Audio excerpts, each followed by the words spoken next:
Hello, everyone. Good morning, and welcome to another edition of the South Florida Gospel News. I am your faithful host, Deborah McCullen. I am in the South Florida Gospel News radio studio, and today we're going to do a little bit of talk radio. And what we're going to talk about is Kirk Franklin's documentary on YouTube. Again, we are the award winning South Florida Gospel News, and I'm so glad to be here. I am claiming Fair Use Act for the information that's contained in the documentary. And then I'm asking you to please follow us on Facebook under South Florida Gospel News. There's a page and group, and on Twitter at Gospel FL. And then you can also send me an email. That information is scrolling at the bottom of the page. Oh, and also you can contact me on Instagram. Sometimes I'm on there. I don't post much, but I am on there sometimes. So follow me on Instagram. I appreciate all of the love. So let's get right into what I came on here to talk about, which is Mr. Kirk Franklin and his documentary. Um, it is called Father's Day. Well, that's the gist of it. Look for Kirk Franklin Father's Day on YouTube. And so, what this documentary details is Kirk Franklin finding out that the man who he thought was his father all of his life was actually not his father, and that his mother had lied to him. His mother's name is Deborah, and that she had lied to him about who his father was. So, basically, to catch you up on the documentary, this documentary was filmed this year from March until either June or July 2023. And at that time, Kirk had not seen or spoken to his mother in 23 years. Now, whatever she had said or done, I don't know to make him not speak to her, but he hasn't spoken to her since the 90s, 1990s. Okay, just to put it into perspective. So, Kirk said a childhood friend of his went to a funeral service for his biological aunt, which was his mother, Deborah's sister, and said, I guess a relative of the childhood friend had a good friend who mentioned to him in conversation, "Hey, I dated Deborah back in the day." So the friend said, come to think of it, y'all, both of y'all short and facial features look alike. So let's see if we can make a connection here. So they brought the information to Kirk. The person who said he might be Kirk's biological father voluntarily took a DNA test and said, "Hey, Kirk, if you want to take a test to find out if I'm your father, please do so." Now, Kirk said over the years, there have been 100 people coming out of the woodworks because he's a famous entertainer. There have been 100 people coming saying that they were his biological father. So he was like, this might be just another one of them, right? So they ended up taking the DNA test, and then Kirk found out that Mr. Rick Hubbard is his biological father, and this is them having an embrace. And then also before that happened, this was during the second DNA test that the mother insisted on because she didn't believe the first one. This is the first meeting that they had in person. Okay. So let me give you a little bit of backstory about this from my perspective. So I know Kirk Franklin from his brother, Mr. Milton Bigham, who I did some work with through the Gospel Star Search. So Milton Bigham is the founder of the Mississippi Mass Choir and the Georgia Mass Choir.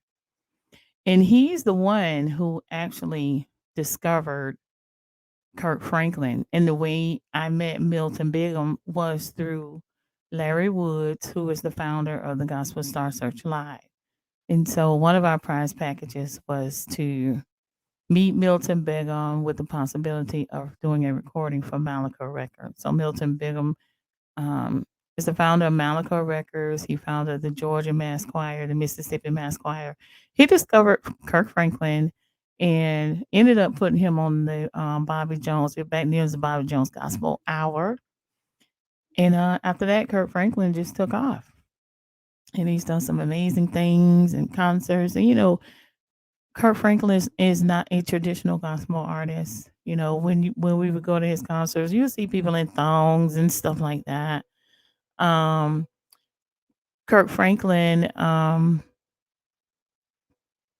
has done a lot for the gospel music industry, and sometimes you would find his songs being played in the nightclubs and whatnot.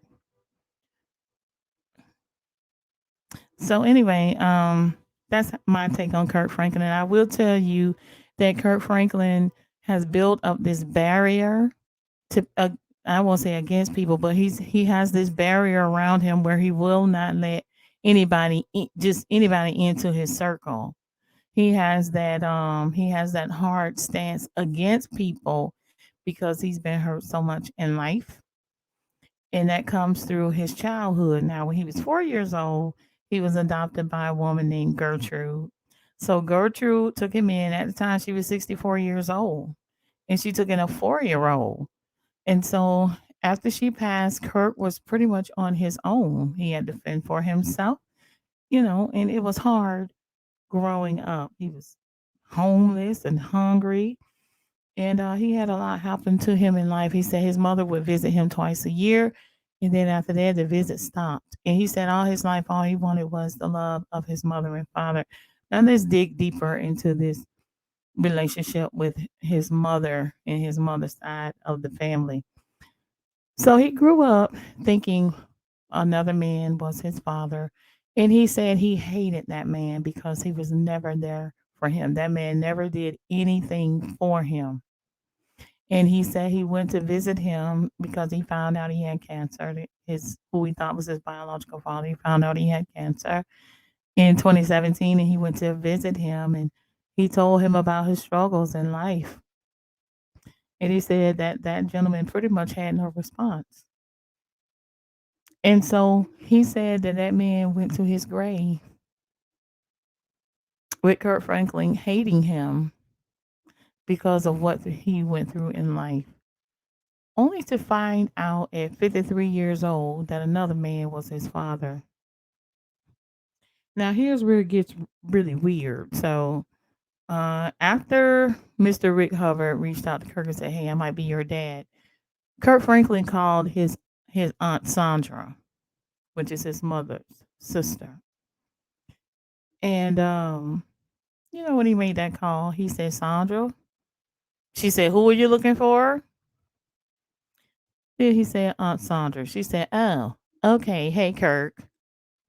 So anyway, he ended up meeting with his mom and Aunt Sandra. And that's his mother, Deborah, on the left, and his Aunt Sandra on the right. Now, check out Aunt Sandra's top. Check out her top, y'all. So anyway, Kirk was like, "Hey, this guy's reached out to me, and he said another man is my father, not who you said." Now, any um telephone conversation, a phone message that Miss Deborah left for Kirk. She said, "I never lie to you. If you want to address these rumors, let's talk about it." All right. So anyway, he did meet with his mother. His aunt Sandra was there. He made them sign I guess, a DNA. I mean, an NDA, which is a non-disclosure agreement, and also made them sign, probably giving them permission to use their image in this documentary.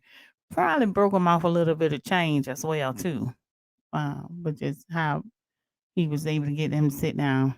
But anyway, so he presents the first DNA test to Miss Deborah. She put her glasses on and read it, where it said 99.95, 100% that Rick Hubbard was Kirk Franklin's father. And Miss Deborah proceeded to laugh. And she said, on my dead mother's grave. And I will repeat, I swear on my dead mother's grave that Rick Hubbard is not your father. Now, mind you, she got the DNA test right there in her hand and denied it while laughing. And so then, fast forward. So she said, Kirk Franklin said, "Hey, if you want to retest," she asked for another test and asked to be in the room when they administered the test. Oh, let me go back because I forgot to show y'all who Milton Bigham is.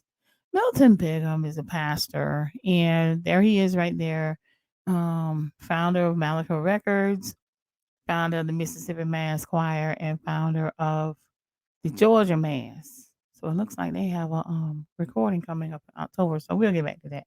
But anyway, so Miss Deborah says, I need another DNA test because I swear on my dead mother's grave, Rick Hubbard is not your father. So they did another test with her in the room. 100% accurate. Rick Hubbard is Kirk Franklin's father, right? She still denied it. It's no way. That's a lie. It's no way. And so on, Sandra says, he just wants to know the truth. Just tell the truth. The DNA is here. Just tell the truth. And she still denied it. Which leads me to this about toxic relationships uh, and releasing a toxic person from your life. Now, I don't know if Miss Deborah has lied so long till she believes that lie. I don't know if she's mentally ill or has some form of dementia, but clearly something is not right with her, or is she just an evil person? Could be none of those. Could be all three. I'm not a doctor. I don't know her personally, but what I do know is that this woman has scarred Kirk Franklin greatly. I remember watching a interview with his wife, with Kirk Franklin and his wife, and she was saying how hard it was to break through to him, to get him to really love her because he had up a barrier because of his childhood trauma, because of his relationship that was non-existent with his mother. And someone once told me, if you're dating somebody and you want to know how he's going to treat you, look at how he treats his mother. Is there a relationship? And the same with daughters and fathers or any parent. Look at how they treat their parent. And that'll give you an idea of how they might treat you. And I say it might because it's not always true, but that relationship between that parent and child is very important. And if it's non existent, it is difficult to break through to that person to let them know, hey, I do love you without wanting something in return. Hey, I am willing to go the last mile with you. I am willing to support you. And then there are some people that you just have to love the hell out of because they've been so scarred by their childhood. They don't trust anyone. They hurt and they think everybody is against them because they had to battle against everything on their own. There was no covering from a parent, from a father, from a mother. There was no bond. And a lot of them end up being very narcissistic. It's their way or no way, and quick to cut people off. Now, one thing about Kirk Franklin, he will cut you off. He will cut you off. No phone call, no text, no nothing, and just cut that person out of their life like nothing. And maybe that's learned behavior because of what he's been through in his childhood. Now, after Rick Hubbard learned for the second time that he is Kirk Franklin's father, he embraced him. And one thing I like that he did was, first of all, look like he's doing pretty well. And he didn't ask for anything. He doesn't look like he need anything. And he said to Kirk, I'm sorry. I didn't know. I apologize. Because he said, had I known. And then he started crying. But I think what he meant was, had he known that Kirk was his son, there's so much he could have done as a father to help him. And he said he welcomes Kirk into his life when Kirk is ready with his home, his love, and open arms. He said, when you're ready, I'm here for you. And I thought that was a very powerful moment. Again, you can find the documentary on YouTube. Now let's talk about Kirk's mom again. Um, she, I don't even know if counseling will help. And I bet right now she is so angry with Kirk Franklin for putting their relationship out to the public. I bet she's blaming him for their toxic relationship. I bet she's blaming him for making her look like a liar and making her look bad as an absentee parent. Now, one of the questions I had that I don't know about is what is their age difference? Because she looks pretty good. The father does too. He's 53, so I don't know how old Kirk Franklin's mother is. Um, and then also the pain that comes from the other gentleman who she said was Kirk Franklin's father. And for over 50 years, people believed that. And it turned out to be a lie. And she knew it was a lie. So, what about his side of the family and how they might feel about her? In addition to how we as the public feel about her, just being an old delusional liar and swearing on her dead mother's grave that Rick Hubbard was not the father. Just telling a big old fat lie. And they did everything she wanted. Kirk handled her with the in the gentlest way possible because you could tell he really wanted to wear her out and probably cuss her out and throw her out after the second DNA test, which she was present for, confirmed that Rick Hubbard is his biological father. Think about the relationships that could have been mended a long time ago had she been truthful. And what was so embarrassing about Rick Hubbard that she didn't want anyone to know that he was Kirk Franklin's father? Let's get into that. What is it about him that she did not want anyone to know that he was Kirk Franklin's father? Isn't that weird? What other secrets and lies is this lady holding on to? And sat there and said she rejects the DNA results of Rick Hubbard being Kirk Franklin's father. And then let's get into Aunt Sandra with the who are you looking for?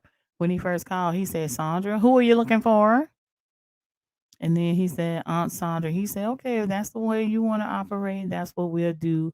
And so I can move forward and get the answers that I need. He has no relationship with them, the aunt, the mother, none of them. And let's talk about Aunt Sandra being that sister, that protective sister, um, and supporting her sister. And she probably knew she was lying too when she, especially when the second set of DNA results came out, and she says, "Just tell the truth." He wants to know the truth. The DNA says blah blah blah, and she says he just wants to know the truth. And the mother, no, I know. And Kurt Franklin is like, look, lady, you done lied to me all this time. You still lying? And after this, I'm just gonna cut you off and I won't have anything else to do with you. He didn't say that, but he worded it differently in the documentary. But it's like, we're gonna go back to what we were. Just call you who you are and have no relationship with you because you refuse to acknowledge the person who you know is my biological father. And she says, uh, I wanted my son so badly, and I still can't have you. So she breaks down crying, which I thought was real. to me, in my opinion, very fake. Um, and it's just so sad that after all this time,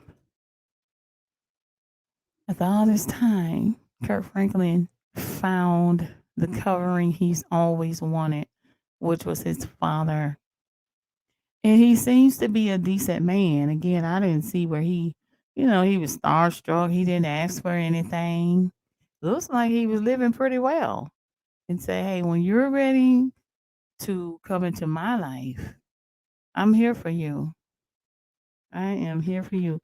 And then another thing that I really like that Kirk Franklin did, he went to his own son who his relationship has been strained over the past couple of years. Because y'all know they had him all on TMZ where Kirk Franklin cussed his behind out for being disrespectful, for asking him for money and whatnot. Then I believe the son went on to do a show on the Zeus network. So there was a lot of pain there. And then also dealing with the fact that his son just pretty much came out as openly gay.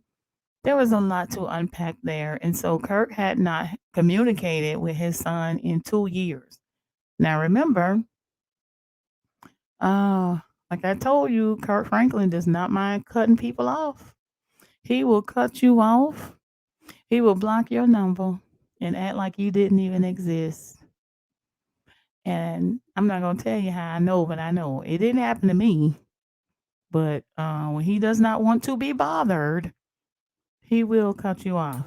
So he went to Kurt Franklin went to his son Carry On, and looks like they were in a nice hotel where they met. And he went there to let Carry On know that he found his biological father. And all of us who follow Kurt Franklin know that that was a source of pain for him. At every concert, he would say, "Hey, I was adopted. Look at what God did for me," And then the man who he thought was his biological father, he didn't have a relationship because he said the guy never did anything for him. Neither did his mother. Um, so he went to Carry On and say, "Hey, Carry On, I found my biological dad." And so there was a moment where they both apologized to each other. Carry On saying, "Hey, I've been texting you for 2 years and I did not get a response," which means Kurt Franklin most likely had blocked this number. And he says, "Please forgive me." They apologized to each other. They hugged like father and son. They embraced like father and son should. And, the documentary says they're still working on their relationship. Now, when you are with a person who has a toxic relationship with their family, the spouse or significant other of that person bears the brunt of that. So let's talk about Tammy Franklin. So let's talk about Tammy and her hurt in loving her husband unconditionally. When he had nothing, she was there. And how hard it was for that barrier to be taken down, for him to really, really, really love her and trust her. That's something that they've talked about in past interviews. And Tammy, with Kirk Franklin's son, who was from another woman, dealing with a strained relationship with his son, father and son, who has to bear the brunt of that? To listen to him cuss, rant, rave, cry, whatever he had to do to get through that. Don't think it's the therapist, it's the spouse. It's the spouse that anger sometimes gets taken out on. So let's talk about Tammy being there. And you notice in the documentary, they never interviewed her. They made it all about Kirk Franklin and his relationship with his mother and father and how he got the answer that he was looking for. And when he said, when he was singing one of the songs, getting ready for his album to come out, he said, "I give up all the trophies I've won just to be somebody's son." Oh my God. So, he's won 19 Grammy Awards. He says he's the biggest selling gospel artist of all time. So, let me correct you, Kurt, on that. You're the biggest selling black gospel artist because there is a difference in the music industry, although a lot of people don't want to admit it. Well, I guess you could say gospel, black gospel. On the Christian music side, that would be Amy Grant. She tops everybody. Like she runs 3, 4, 5 circles around all black gospel artists as far as sales and music. Amy Grant is number one. But when it comes to gospel, aka black gospel, that would be Kirk Franklin. So for Tammy to be there through all of that, through all of his hurt, through all of his pain, through all of his trauma, through all of every Mother's Day with him not having a relationship with his mom, for him not truly trusting her in the beginning and, to just let him into his space. Let's think about the pain that she's been through and the trauma that wasn't discussed in this documentary. I hope they'll update us and release some more video footage closer to the release date of his album, which is coming out Friday, October 6th. And the name of the album is called Father's Day. And boy, there are some songs under the documentary. There are links to songs that he has released, sort of kind of like a sneak peek for people to listen to. They all sound good. They all really sound good. And he said, had it not been for the music and album that he is working on right now, he doesn't think he would have made it. Now, what that means, I don't know. Suicidal, give up, and just not make any more music ever, I don't know. But the childhood trauma that he has faced, he said he had to take Miss Gertrude's lawnmower to the pawn shop just so he could eat. And Miss Gertrude, again, is the lady who adopted him when he was 4 years old. Um, this is a lot to unpack. I'm not a therapist. You need a therapist to go through this documentary and provide some answers. And you could tell that Kirk Franklin has been deep into his therapy because even when he gave his father the first set of DNA results, he was the one kind of therapizing his dad, saying, "Let's talk about it. Let's do this. Let's embrace. Let me get a hug, but forgive me for how I might hug you. It's gonna take a moment." So I think that his therapist should be applauded, whoever him, her, them may be, for getting him to the point where he could face his mother. And it was okay to cut that toxic person out of his life, which is his own mom, to say, "Hey, I can love you, but I have to love you from over there. I can love you from afar, but you cannot be part of my life, my happiness, my joy, my family that I've built, everything that I built. I cannot let you into my space and further destroy me emotionally." And I think that that's what it is when he made up his mind sitting at the table after the second set of DNA results that she also denied. He was like, "Look, this is it. This is it. Either you tell me the truth or I'm going to have to cut you off forever." And he made a hard decision. He didn't say what it was, but I think we all know what it is. In order for his peace, in order for him to have some peace, I have to love you from over there. So you're gonna stick with that lie, and you telling me that what this DNA says, we have the same DNA. That Rick Hubbard is not my father, but you're gonna continue with this lie. So I'm just gonna have to love you from over there. And you know what's hard is making up your mind to do that. I've had to do it.